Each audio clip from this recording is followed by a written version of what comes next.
বৃহস্পতিবার পবিত্র রাতে কেউ যদি এই দোয়াটি 100 বার পরে কোনো দিন পৃথিবীর কোনো মানুষের কাছে তার হাত পাততে হবে না। পৃথিবীর সব কিছু তার পায়ের নিচে আল্লাহ হাজির করে দিবেন।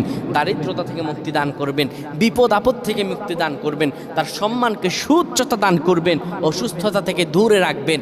আল্লাহর অশেষ দয়া ও রহম তাকে দান করে দিবেন। সুবহানাল্লাহ। বৃহস্পতিবার রাত এটি গুরুত্বপূর্ণ রাত। এই রাত সপ্তাহে একদিন আসে।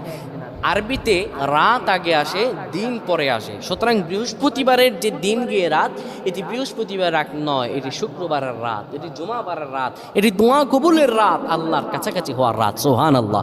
এই বৃহস্পতিবার রাত আল্লাহ তাআলা বান্দার দোয়া কবুল করেন। কেউ যদি বৃহস্পতিবার রাতে ঈশা নামাজের পরে পবিত্র হয়ে ইয়া হাইয়ু ইয়া হাইয়ু ইয়া হাইয়ু ইয়া রফিয়ু ইয়া রফিয়ু ইয়া রফিয়ু এই দোয়াগুলো পড়তে পারে 100 বার, আল্লাহ রাব্বুল আলামিন তার